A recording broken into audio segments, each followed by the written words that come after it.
I think we can all agree that the mobile gaming market is a bit shat, and honestly that's being nice. All the games for the most part are Clash of Clans or Candy Crush clones featuring horrendous microtransactions and pay-to-win models, which is why companies like Electronic Arts and Warner Brothers are jumping in on that market. EA announcing recently the Command & Conquer series is back, with a mediocre low-quality mobile-only title that only exists to suck consumers' wallets dry. I also still hate EA's executive Patrick Soderlund trying to say we should respect the mobile market when the only thing they've delivered are pathetic microtransaction-driven games. Then there's also Warner Brothers, who's in big trouble for knocking off Fallout Shelter with Westworld, as well as their Harry Potter game, which essentially has your character being strangled for about 20 to 30 minutes if you don't pay up. Anyway, point is, mobile gaming market is a joke, and the few good games get overlooked by low-quality clones that are solely popular because of their names and associated brands. But today we need to have a discussion about a game called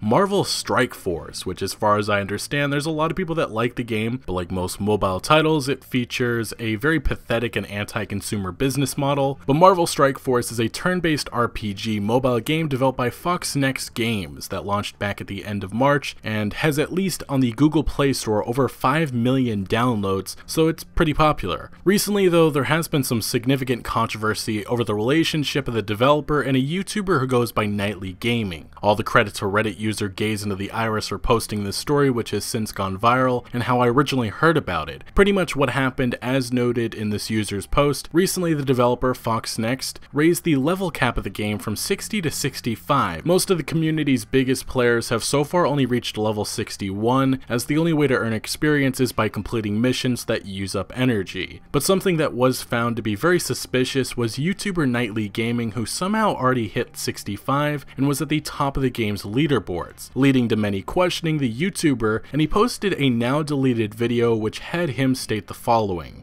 But long story short, guys, I work for Foxnet, and they gifted me a bunch of resources to be able to create video content for them, and I've been creating video content for them for about 6 months now. So from that, he reveals a relationship he has with the developer, claiming him to be an actual employee, but it's a relationship that he has mentioned before, but he made it out to be he was just a beta tester and obviously someone getting paid. But he never revealed that he received a game advantage with energy, whatever other resources. He appears to have gotten over 250,000 energy, which from what I've read in a 24-hour period, most normal players average about 500 energy. Like most mobile games, energy is the most important resource, as it speeds up everything, and in this case, this YouTuber has nearly an unlimited amount, which will allow him to gain experience and other resources much easier before any other players. So while this energy is limited to the campaign mode, players earn resources from completing campaign missions, which can help improve and upgrade your characters, which has an effect on other modes, including the game's Blitz mode, which has other players competing against each other with 5 of their characters. As seen in this YouTuber's video, his lineup is nearly maxed out, and he even hits on a note that he should have held back so he wouldn't have gotten caught. Besides this game already being a pay-to-win mess, this is much worse because what the developers have done is made it that influencers have a significant advantage even over people who have spent money. This obviously has caused the community to become livid, something easily recognized in the game's subreddit, with multiple threads of people voicing their frustration. But one top one perfectly putting into perspective the problem, titled Unacceptable, states, "To the people who have put in countless hours and their own money, and to those who have spent way more than others, this is nothing short of being spit on. The idea of a Fox Next funded account outside of a private server is absolutely ridiculous.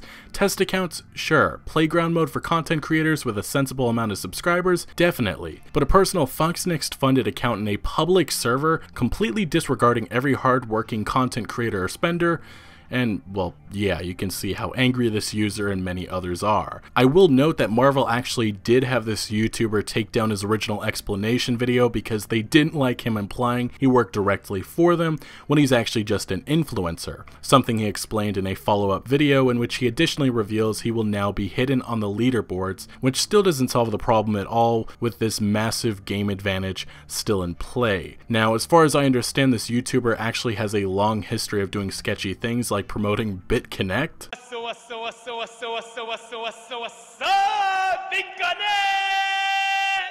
But what this tells me is nothing new. The mobile gaming market is shat, and this further proves my point. What these Marvel game devs have done is given an influencer a massive advantage to better promote their game without properly disclosing this key information, which is unfortunate and probably against FTC guidelines, but I don't believe anything happens or changes. Maybe a slap on the hand, but yeah.